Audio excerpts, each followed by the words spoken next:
یاد رکھیں کہ پروردگار عالم نے اپنے لیے تو کوئی پروٹوکول نہیں رکھا مگر اپنے حبیب کے لیے پروٹوکول رکھا۔ پہلا تو یہ کہ اگر تم نے رسول اللہ صلی اللہ علیہ وسلم کی آواز سے اپنی آواز کو بلند کیا تو تمہارے کیے ہوئے سارے اعمال ضائع ہو جائیں گے اور تمہیں خبر بھی نہ ہوگی۔ دوسرا یہ کہ اگر کسی رسول اللہ کے فیصلے صلی اللہ علیہ وسلم کے دل میں بھی تم نے سوچا اس کے اگینسٹ تو تمہارے سینے سے ایمان کو نکال دیا جائے گا، تم صاحب ایمان نہیں رہو گے۔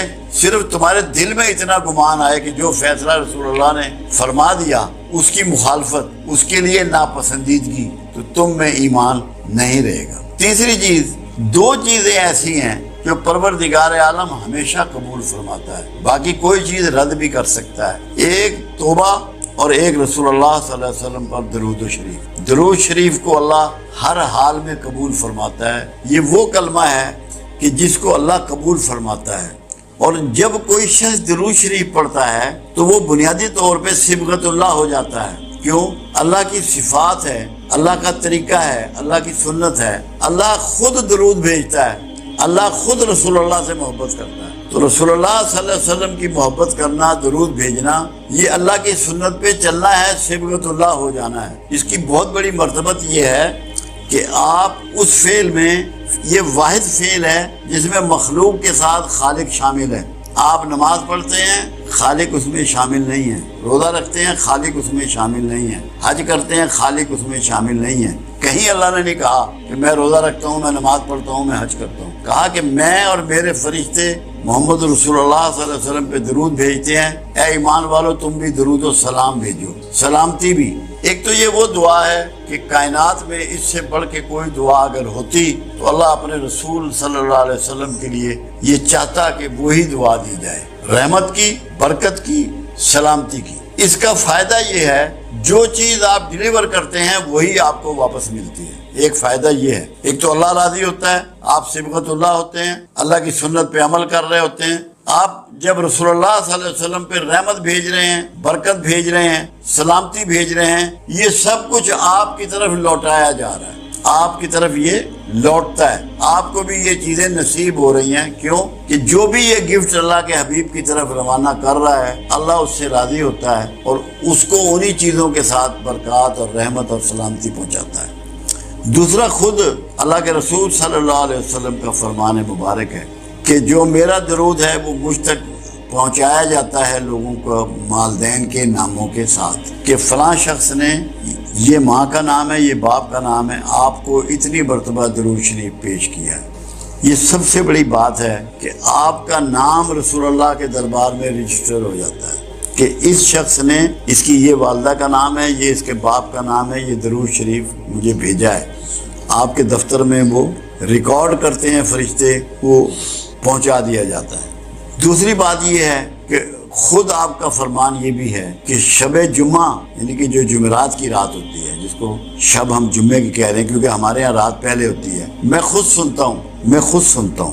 ایک بات اور ہے، قرآن حکیم میں وعدہ کیا گیا کہ تم جس کسی کو دعا دو تو جو دعا اس نے دی ہو یا ویسی ہی دعا اسے واپس لوٹاؤ یا اس سے بڑھ کے دعا واپس لوٹاؤ۔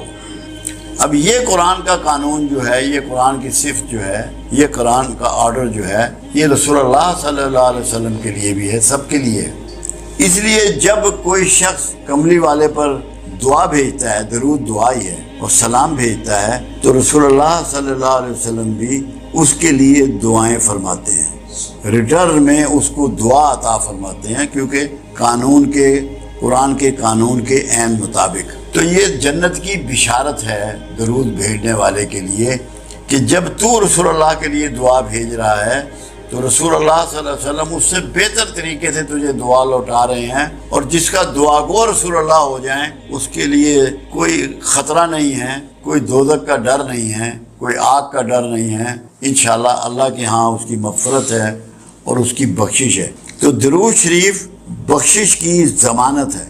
یہ پڑھنے والا، یہ بھیجنے والا، پڑھنے کا لفظ نہیں ہے، بھیجنے کا لفظ ہے۔ بھیجنے میں یہ ہوتا ہے کہ یہ گفٹ ہوتا ہے، پڑھنا گفٹ نہیں ہے، بھیجنا گفٹ ہے۔ آپ کو یہ یقین ہونا چاہیے کہ آپ کی چیز جو ہے یہ ہوا کے دوش پر جا رہی ہے اور آقا کو پہنچ رہی ہے، یہ گفٹ آپ کا میرے آقا کے پاس جا رہا ہے۔ ایک فائدہ اور جو پنجابی کی ایک مثال ہے، رانجھا رانجھا کردینی میں آپ پہ رانجھا ہوئی۔ جب آپ بار بار سرکار پہ درود بھیجیں گے اور آپ کا تذکرہ کریں گے تو اس سے آپ رسول اللہ صلی اللہ علیہ وسلم کی عکس آپ میں اترے گا، آپ کے اندر وہ عکس اترے گا، وہ صفات اتریں گی، وہ کمال اور خوبیاں آپ کو ملیں گی، وہ حکمت و دانائیاں آپ کو پہنچیں گی، عکس بنیں گے آپ۔ مگر اس کے لیے آپ کو درود شریف کے ساتھ رحمت کے رویے کو اپنانا ہے، معاشرے کے لیے، مخلوق کے لیے، ہر مخلوق کے لیے رحمت بننا ہے، کسی کے لیے زحمت مت بنے، آپ کے ہاتھ اور زبان سے کسی کو تکلیف نہ پہنچے، تو عکس محمد آپ ہو جائیں گے اگر صحیح معنوں میں دل کی گہرائیوں سے اگر آپ درود شریف پڑھیں گے۔ درود شریف کی اتنی برکات ہیں، میرا تو ایمان یہ ہے، اور دیکھو کمال کیا کیا گیا، کوئی نماز ایسی نہیں ہے جس میں درود شریف نہیں ہے، یہاں تک کہ جنازے کی نماز میں بھی درود شریف رکھ دیا گیا کہ جس نے کوئی نماز نہیں کبھی پڑھی، ایک دفعہ درود شریف کسی جنازے میں پڑھ لیا تو اللہ کے رسول کی دعاؤں کا مستحق ہو گیا، اس کی عاقبت سنور گئی، اس کی آخرت محفوظ ہو گئی۔ تو یہ اللہ نے ایک مسلمانوں کے لیے شیلڈ بنائی ہے، پناہ گاہ بنائی ہے۔ درود شریف جو ہے یہ ہماری پناہ گاہ ہے، اس میں داخل ہو جاؤ اور دوزخ کے عذاب سے اپنے آپ کو چھڑا لو اگر آپ درود شریف پڑھیں گے۔ درود شریف کی اتنی برکات ہیں، میرا تو ایمان یہ ہے، اور دیکھو کمال کیا کیا گیا، کوئی نماز ایسی نہیں ہے جس میں درود شریف نہیں ہے، یہاں تک کہ جنازے کی نماز میں بھی درود شریف رکھ دیا گیا کہ جس نے کوئی نماز نہیں کبھی پڑھی، ایک دفعہ درود شریف کسی جنازے میں پڑھ لیا تو اللہ کے رسول کی دعاؤں کا مستحق ہو گیا، اس کی عاقبت سنور گئی، اس کی آخرت محفوظ ہو گئی۔ تو یہ اللہ نے ایک مسلمانوں کے لیے شیلڈ بنائی ہے، پناہ گاہ بنائی ہے۔ تو درود شریف جو ہے یہ ہماری پناہ گاہ ہے، اس میں داخل ہو جاؤ اور دوزخ کے عذاب سے اپنے آپ کو چھڑا لو۔